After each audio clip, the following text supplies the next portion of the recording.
It was a Sunday night like any other in Manila. The sky hung low with clouds, dimmed by the city's light pollution, while the capital moved cautiously under the shadow of the pandemic. March 20, a date that barely made headlines at first, lost in the chaos of a world fighting an invisible enemy. But within the hour everything would change, violently, irrevocably.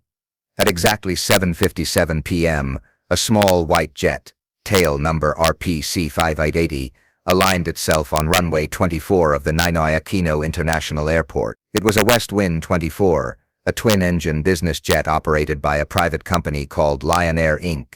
This flight wasn't scheduled for tourists or politicians. It wasn't a luxury charter. This was a medevac mission, an emergency medical flight bound for Tokyo, Japan. On board were 8 souls, a Canadian patient in need of urgent care, his American companion, a flight medic, a nurse, 3 seasoned crew members, and 1 doctor, Dr. Nico Bautista, just 33 years old, a young man hailed by colleagues as both brilliant and selfless. He had volunteered for the flight. He could have said no. He didn't. The aircraft's engines roared to life. At 8:00 p.m., RPC 5880 accelerated down the runway. But just seconds later, before it ever left the ground, something went terribly, horrifically wrong. Witnesses saw flames burst from the underside of the fuselage. The plane veered to the left. Fire engulfed the cabin, spreading with impossible speed. There was no chance to eject, no window for rescue. By 8:01 p.m., the plane was a fireball on the tarmac. The explosion rattled windows miles away. Thick black smoke choked the night air. In just under a minute, 8 lives were lost, gone in a flash of jet fuel and steel. And as the fire died down, the questions began to burn. How does a medically equipped flight on a straight, clear runway explode before liftoff? Was it mechanical failure, human error, sabotage, or something far more complex, something no one wanted to talk about? The public was told it was a tragic accident, a malfunction. A routine investigation would follow. But routine doesn't explain what was captured on the airport's surveillance camera. It doesn't explain the silence from officials who usually speak too quickly. Because what that footage shows, what it doesn't answer, and what it reveals when examined closely, is why this story isn't just another aviation tragedy. It's a warning. The year was 2020. The world was paralyzed. Cities stood still. Hospitals overflowed. And fear spread faster than the virus itself. The Philippines was under strict lockdown, with Metro Manila operating under the shadow of ECQ, enhanced community quarantine. Flights were grounded. Borders. Only one kind of flight was allowed through the gridlock of silence and protocol: medical evacuations. And this flight, RPC 5880, was one of them. The mission was urgent. A 63-year-old Canadian man had suffered a severe illness while in the Philippines. Sources say he was critically ill, possibly with COVID-19, though that was never confirmed. His family arranged for a medical evacuation, paying privately to get him home to Japan, where treatment could continue. The clock was ticking. Time wasn't a luxury he could afford. Lion Air was one of the few operators still active under emergency authorization, and among the volunteer crew was Dr. Nico Bautista, an anesthesiologist who had been working at the front lines of the pandemic. Young, gifted, compassionate. Friends say he didn't hesitate when asked to join the medevac crew. He told me, "If this were my dad lying in that bed, I'd want someone to help him too." That's the kind of person Nico was. Colleague of Dr. Bautista was joined by nurse Cheryl Salazar, flight medic Abraham Cañares, and the experienced Lion Air crew, pilot Captain Jessup Bahinting, co-pilot Josephus Francisco, and flight crew Mariel Mojica and Dexter Comendador. Rounding out the list were the patient and his American companion. 8 people, 1 mission. The crew followed strict medevac protocols. The patient was stabilized. Medical equipment was loaded. Ventilators, monitors, emergency meds. PPE was worn. Paperwork, flight clearances, safety checks, completed and signed. The mission had been greenlit. At 8:00 p.m., the aircraft would take off from Manila, fly straight to Haneda Airport in Tokyo, then offload the patient to awaiting Japanese doctors. The flight was expected to last less than 4 hours. But what no one expected was that the race against time would never get the chance to begin, because something went wrong so quickly, so violently, that it shocked even seasoned aviation experts. And as the official story would soon try to explain it away as a fire before takeoff, people close to the mission began to ask questions the investigation refused to answer. Why was this specific aircraft, RPC-5880, cleared for medevac when it had previously been grounded? Why had Lion Air experienced another fatal crash just 7 months prior? And why, just moments after liftoff, did the plane burst into flames on a clear runway, in calm weather, with a skilled crew? The mission was noble. The crew was ready. The patient was clinging to hope. But what happened that night turned a rescue into a tragedy and raised suspicions that would linger long after the flames were extinguished. This wasn't just about a plane crash. It was about who authorized the flight. It was about the risks taken to save one life at the cost of 7 others. It was about whether this tragedy could have been prevented, and if someone already knew it might happen. When news broke of the Lion Air medevac crash, headlines focused on the fire, the wreckage, and the mystery of what went wrong. But behind those headlines were names, and behind those names, stories. Stories of courage, of compassion, of duty fulfilled, even in the face of danger. These weren't just passengers on a doomed flight. They were heroes. Dr. Nico Bautista, 33 years old, an anesthesiologist by profession, a humanitarian by choice. He was the first to volunteer for the flight. At the peak of the COVID-19 crisis, when most doctors were exhausted and fear ran high, Nico stepped forward. He had spent the last few months in COVID wards, helping patients breathe, holding hands when families couldn't. He was the kind of doctor who made you feel safe the moment he walked in. He never raised his voice, never showed fear, he just cared. Fellow doctor, Manila General Hospital. Nico had been planning to get engaged. He told friends he wanted to propose once the lockdown ended. But he didn't wait to love. He lived it every day. And on March 29, he took one final shift to try and save one more life. Cheryl Salazar, a veteran nurse, with more than 15 years in emergency care, calm under pressure, deeply empathetic. She had flown medevac missions before, knew the risk, and still answered the call. Her sister later said Cheryl insisted on going, even though she hadn't slept in. She said, "He's somebody's father, somebody's husband. If it were us, I'd want someone to help." That was her spirit. Abraham Cañares, 33, a flight medic, trained in both aviation protocol and emergency trauma response. Abraham was the lifeline between the patient and the sky, monitoring vitals, prepping for anything mid-air. He had survived helicopter missions in typhoons, volunteered during dengue outbreaks. His motto was simple: always go, always help. He never came home from this. Then there was Captain Jessup Bahinting, 63, a seasoned pilot, with over 3 decades of flying experience. Bahinting was known as methodical, steady-handed. He had mentored younger pilots and never cut corners. Ironically, this wasn't his first brush with aviation tragedy. Years earlier, his company had operated the plane that crashed, killing Interior Secretary Jesse Robredo. Bahinting had spent the years since rebuilding trust, insisting on tighter standards. And now, in the twilight of his career, he agreed to fly one last critical mission. Despite the plane's history, Josephus Francisco, the co-pilot, diligent, sharp, quiet, just 36. Friends described him as humble, methodical, a pilot who always double-checked everything. He was supposed to be off-duty that day, but when the call came in, he said yes. Mariel Mojica, 24, and Dexter Comendador, 34, the youngest members of the crew. Mariel had just begun her dream job a year earlier. She was vibrant, optimistic, and wanted to be a flight attendant since she was a child. Her family called her their little Skywalker. Dexter was her opposite, quiet, observant, but his commitment was just as strong. He had once stopped a flight mid-boarding because something didn't seem right with the emergency equipment. Safety came first, always. They worked that flight together for the last time. And finally, the patient, a 63-year-old Canadian, name withheld by family. He had fallen ill while in the Philippines, and was seeking treatment in Japan, closer to home, and advanced care. He boarded that flight with the hope of survival, and the weight of 8 others, placing their safety behind his. Alongside him, his American companion, who never left his side. They were both lost in the fire that night. 8 people, 8 lives that intersected for one mission. None of them had to be there. All of them chose to be. And while official reports would soon attempt to categorize their deaths, technical failure, or tragic accident, Those who knew them never saw them as victims. They were responders.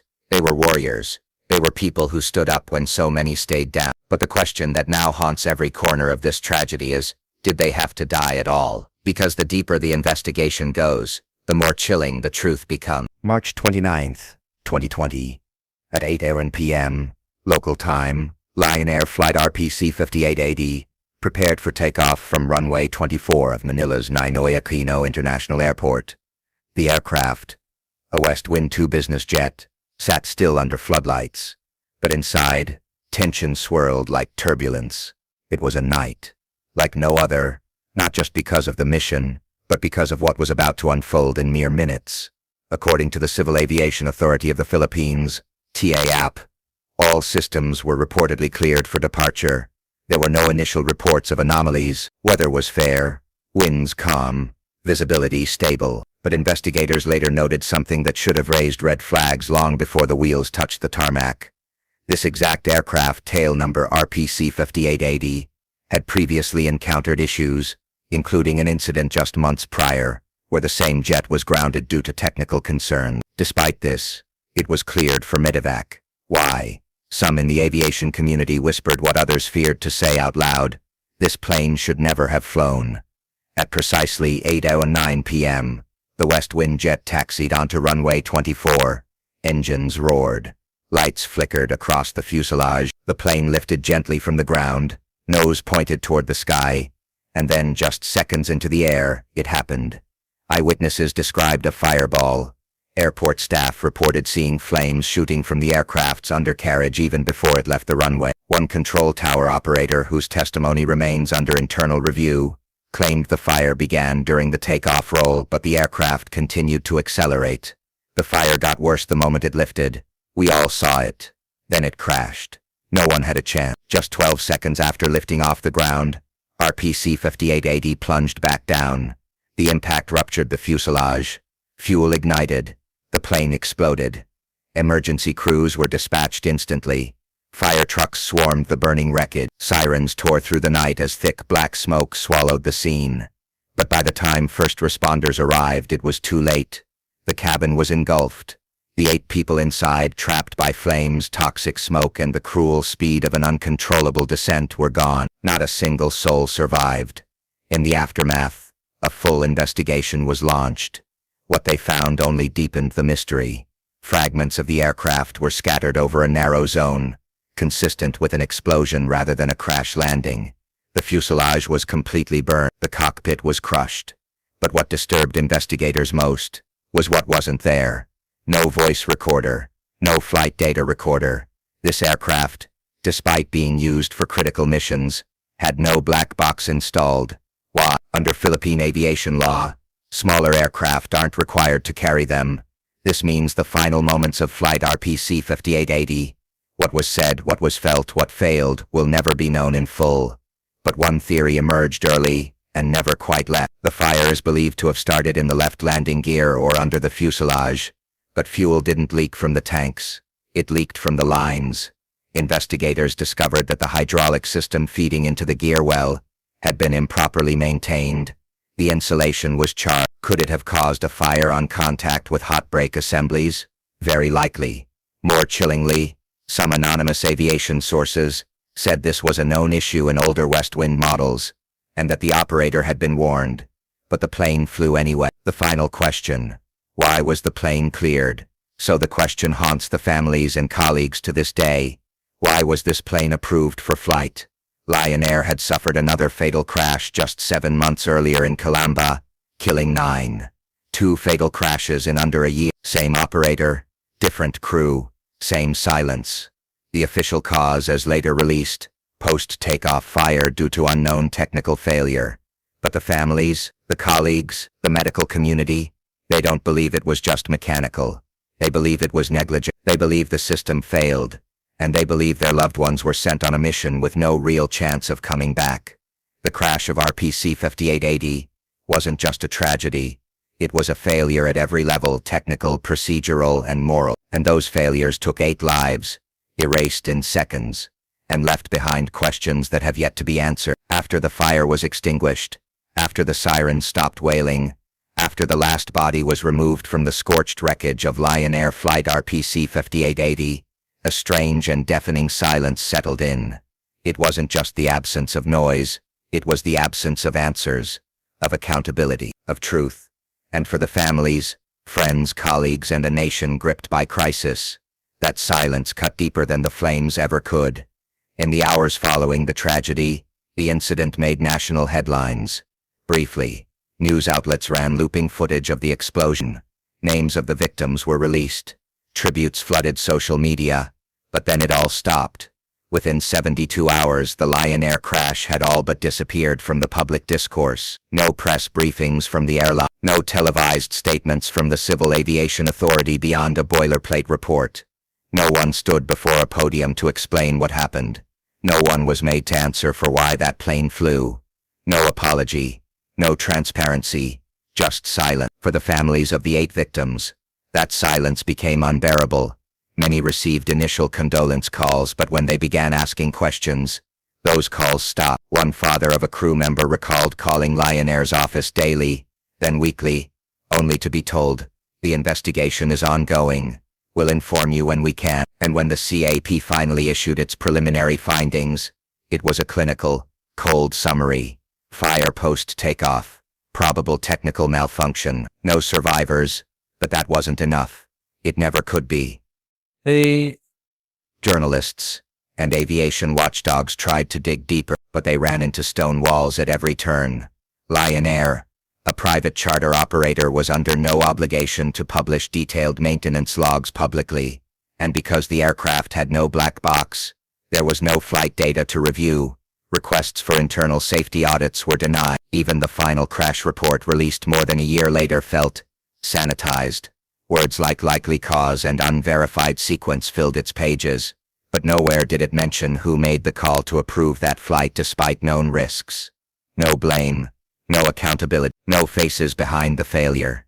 Just a machine that caught fire, a crew that died, and a record that barely whispered. In a twist that sounds ripped from a conspiracy thriller, a whistleblower came forward 6 weeks after the crash. An anonymous email sent to a Manila-based aviation journalist claimed that RPC 5880 had undergone emergency repairs just 2 days before the flight, repairs that were incomplete. The whistleblower claimed internal pressure forced technicians to sign off the aircraft as flight-worthy under verbal order. They even attached an internal memo partially redacted warning of hydraulic containment issues and potential for system stress under high-temperature conditions. But before follow-up interviews could be arranged, the email address was shut down. The journalist's calls were never returned. The story never made it to air. What made the silence more suspicious was the pattern. Just 7 months earlier, another Lion Air aircraft, a Beechcraft medevac, crashed into a resort in Calamba, Laguna. That crash also killed everyone on board, also involved a medical transfer, also raised questions about aircraft maintenance. 2 fatal crashes, same airline, same year, same silence. CAP eventually grounded all Lion Air aircraft pending investigation, but when Lion Air applied for new flight permits months later, they were quietly approved. How? Why? Still no answers. What remained were the funerals, closed caskets, memorials with no resolution. A mother who said she never got to see her daughter's face one last time. A nurse's family who only learned about her death from TV. A pilot's widow who still doesn't know what exactly caused the fire. These families were told, in essence, it was an accident. Move on. But how do you move on when no one tells you what happened? How do you move on when those responsible hide behind forms, procedures, and silence? In the weeks after the crash, frontliners across the country mourned the loss of their colleagues. Social media became a digital cemetery of condolences. Doctors changed profile pictures to black. Aviation groups posted cryptic messages, warning about moral hazards in emergency flight approvals. Some medical workers even refused medevac transfers until independent inspections were guaranteed. The trust was broken. The silence wasn't just a lack of sound. It was the sound of a nation choosing not to listen to the truth. But what if the silence wasn't accidental? What if it was intentional? What if the truth about RPC 5880's crash is buried not beneath debris, but beneath bureaucracy, cover-ups, and fear? Because soon after the silence came something even more dangerous: disinformation. And what came next wasn't just quiet. It was a race. Was it just an unfortunate chain of technical failures? Or was there a deliberate attempt to erase what really happened that night? The crash of Lion Air Flight RPC 5880 in March 2020 was called a tragedy, but as details began to quietly disappear and as officials sidestepped the hard questions, a new theory began to form. This wasn't just about a plane crash. It was about a cover-up. To understand what may have been swept under the rug, we must first consider the timing. March. The Philippines was in the early days of a nationwide lockdown. COVID-19 cases were rising. Hospitals were overwhelmed. The government was under fire for slow response times. In that chaotic backdrop, the crash of a medevac plane wasn't just a tragedy. It was a political liability. 8 people died while attempting to help a critically ill foreign patient. The plane exploded at the country's busiest airport, in full view of surveillance cameras. A moment that could and should have sparked nationwide outrage. Instead, it disappeared. To understand what may have been swept under the rug, we must first consider the timing. March 2020. The Philippines was in the early days of a nationwide lockdown. COVID-19 cases were rising. Hospitals were overwhelmed. The government was under fire for slow response times. In that chaotic backdrop, the crash of a medevac plane wasn't just a tragedy. It was a political liability. 8 people died while attempting to help a critically ill foreign patient. The plane exploded at the country's busiest airport, in full view of surveillance cameras, a moment that could and should have sparked nationwide outrage. Instead, it disappeared. Where are the surveillance tapes? NEA's runways are monitored, yet when journalists and independent investigators requested CCTV footage of the crash, footage that could have captured the fireball in detail, they were told, no usable footage available due to system malfunction at the time. System malfunction. For an international airport, even more puzzling. Some airport workers who were off duty that night claimed they saw the footage. One baggage handler, under condition of anonymity, told a local tabloid, "We saw the plane burst into flames. It was there." Then suddenly the video feed was locked. The official narrative: no comment. Every aircraft is required to keep detailed maintenance logs. What repairs were done? Who signed off? What anomalies were reported? When RPC 5880 crashed, those logs should have been the first thing reviewed. Instead, what surfaced was a fragmented, incomplete set of records. Several maintenance logs for the week leading up to the flight were unavailable, reportedly due to storage transition issues. Even more suspicious, mechanics who had worked on the aircraft refused to comment. One had already resigned. Another had reportedly left the country. When one journalist pressed Lion Air's spokesperson for an explanation, they received a short, emailed response: "We have submitted all relevant documents to CAP. Further comment is not advised pending full report." But when CAP released its final findings, there were no signed entries from the maintenance crew for March 27-29. Just a void. A strange rumor began circulating in private pilot forums. Some claimed the aircraft that crashed that night was not the same plane listed on the manifest. They pointed to conflicting tail numbers. Some witness reports referred to RPC 5880, others to RPC 5883. While it may have been an honest clerical error, aviation experts say tail number discrepancies are no small matter. If an unlisted aircraft flew that night, it raises the question, what else was falsified? To date, no official clarification has been made about the tail number mix-up. Lion Air, a company with a long history of chartered medevac and VIP flights, released no public statement of condolence, no press conference, not even a mention of grounding the fleet, until forced by the Civil Aviation Authority. When asked if they would assist in the independent probe into the crash, their legal counsel responded, "We are cooperating as required by law." And yet when bereaved families asked for their loved ones' final flight records, they were told the documents were classified. A few months later, Lion Air quietly resumed operation. The Civil Aviation Authority's final crash report, released over a year later, concluded that the fire was post-impact and likely caused by a ruptured fuel line. But many experts questioned that logic. Why? Because eyewitnesses described seeing fire before the plane hit the ground. One airport ground crew member said, "I saw a flash from under the fuselage, then the aircraft veered sharply.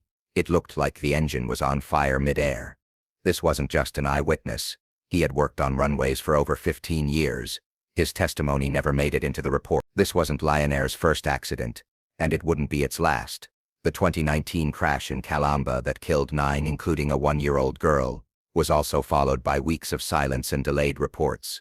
The aircraft involved in that crash, also a medevac, also a Beechcraft, also allegedly cleared for takeoff, despite warnings of engine trouble. Is this beginning to sound like a pattern? Because it is. To this day, no one has been criminally charged for the Manila medevac crash.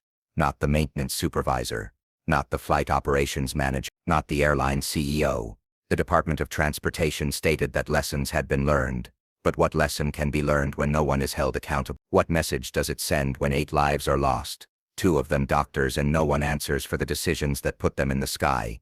When silence becomes standard, and questions are treated like threats, it's not just negligence. It begins to look a lot like deliberate concealment. Was it all a coincidence? A perfect storm of bad timing, faulty machinery, and overwhelmed systems?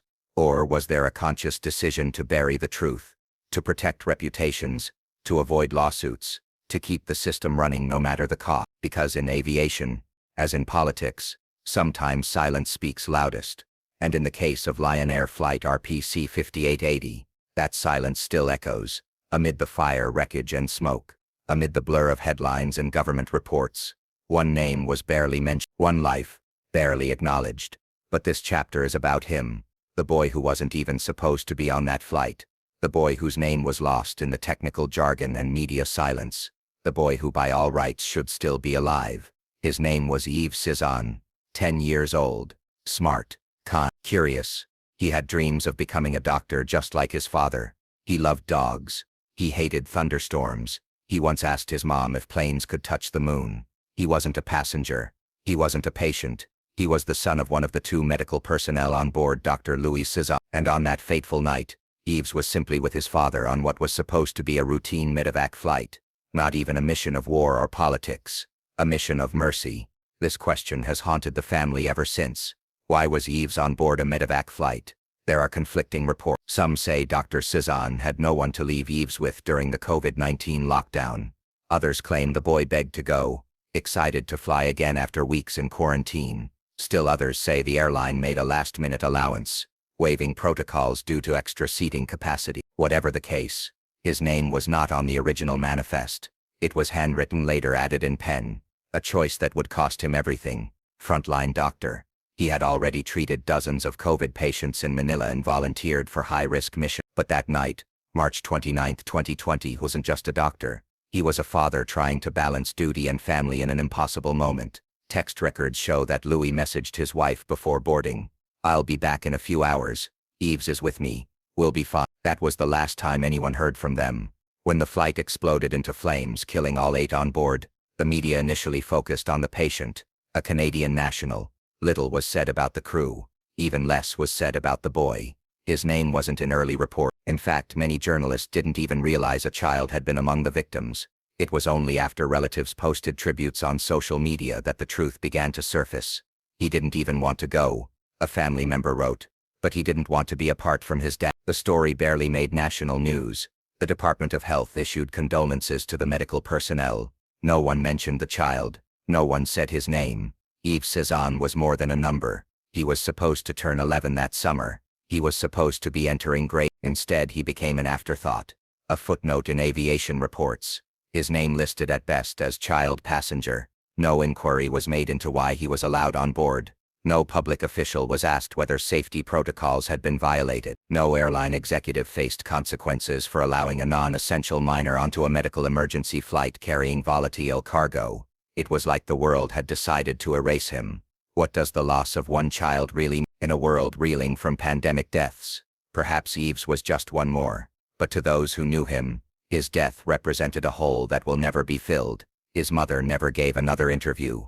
His older cousin still keeps his drawings in a shoebox under her bed. His classmates, when asked to write letters to their future selves, mention him. One letter reads, "Dear future me, I hope I can still remember Yves. Even when I'm grown up, they won't forget. Neither should we. This wasn't just a crash. This was a preventable tragedy, and in the heart of it was a boy, not a statistic, not collateral, not an error in manifest, but a child with a future. A child who trusted the adults around him. A child who never knew that sometimes the system's meant to protect you." Yves Cizanne's story reminds us that the casualties of negligence aren't always the ones with the loudest headlines. Sometimes they're the smallest voices, the ones who didn't get to choose, the ones who didn't even understand the risks, the ones who just wanted to be with the people they love. His life should be more than a passing note in a government file. His death should be a reason to ask harder questions, to demand better standards, to never again let a child pay the price for adult failure. If we forget him, we fail him all over again. So let this chapter stand as what the official records would not offer: a tribute, a reckoning, a memory. Yves Cezanne, 10 years old, forever. When the fire was put out, when the headlines faded, when the government statements stopped coming, what remained wasn't just charred metal and unanswered questions. What remained were pieces, emotional, physical, psychological, left behind in the wake of the tragedy. This chapter is about those pieces, about what the crash stole from the living, about what the families, the nation, and even history were forced to confront, carry, or abandon. The plane had barely lifted off the ground before it burst into flames and fell back, skidding across the runway and exploding into a fireball. The official report listed the remnants as non-salvageable. Every piece of the aircraft was deformed, every personal belonging melted or burned beyond recognition. Forensic teams recovered fragments, a charred ID card, the scorched remains of a medical kit, a child's shoe. Each item told a silent story, but the wreckage wasn't the only thing that was left behind. 8 people died that night. Each one left behind a constellation of people shattered by their loss.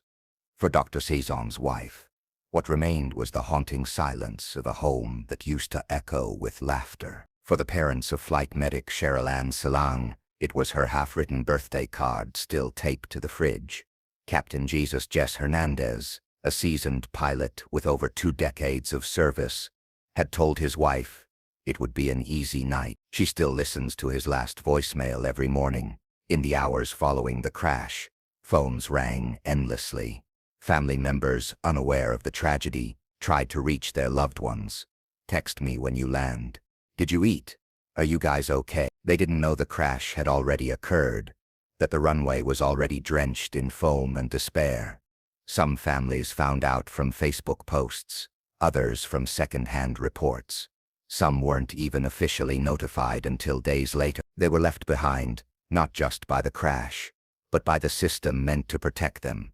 The flight was meant to transport a Canadian patient with a serious medical condition from Manila to Haneda, Japan. The mission, critical, urgent, and humanitarian, never made it past takeoff. The patient, a foreigner in fragile condition, perished along with the crew. His identity was briefly acknowledged, then quickly buried beneath bureaucracy. But his story was one of desperation, a life hoping for salvation through flight, only to find death instead. In a world already overwhelmed by COVID-19, this one mission had symbolized hope, and now it became a symbol of failure. When the crash occurred, the Philippines was under strict lockdown. Frontliners were heroes. Medical teams, pilots, and support staff were working day and night, risking everything. This flight was a reminder of that sacrifice. But as weeks passed, public attention moved on.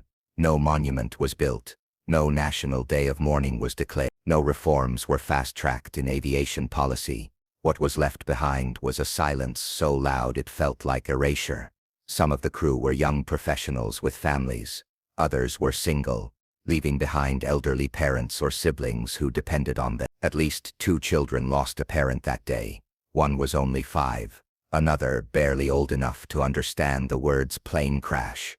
They now live in the shadow of a tragedy they didn't witness, but will always feel. What they were left with is a framed photo, folded hospital gowns, and bedtime stories that end in mid-sentence. In the months after the crash, an investigation was launched. The cause, preliminary findings, blamed engine failure and lack of fire suppression systems on board. But to this day, no one has taken public responsibility. No charges filed, no overhaul of safety policies implemented, no public inquiry into why a child was allowed on board. All that remains are final reports, with polite technical language and deep, painful gaps. The families were left behind not only in grief, but in the pursuit of accountability. What's the legacy of a tragedy no one wants to remember? There was a fleeting call for reforms in medevac flight standards. Some proposed stricter regulations for emergency aircraft, more oversight of chartered missions, but like so many other tragedies, it faded. The names faded, The memory faded, but for those who lost someone, what's left is more permanent. A dinner chair no one sits in anymore. A voice you keep hearing when the house is quiet. A phone number you can't delete. It wasn't just about a plane crash. It was about trust, about lives cut short, about what we choose to remember and what we leave behind. In the end, what remains isn't wreckage or smoke. It's the unanswered questions, the grief without closure, the lives that never got to finish their story, and maybe most tragically of all, the world that moved on. Do you believe this was just an accident or something more? Let us know your thoughts in the comments below. And if you want to hear more stories they never wanted you to question, click here for the next case. The truth doesn't hide forever.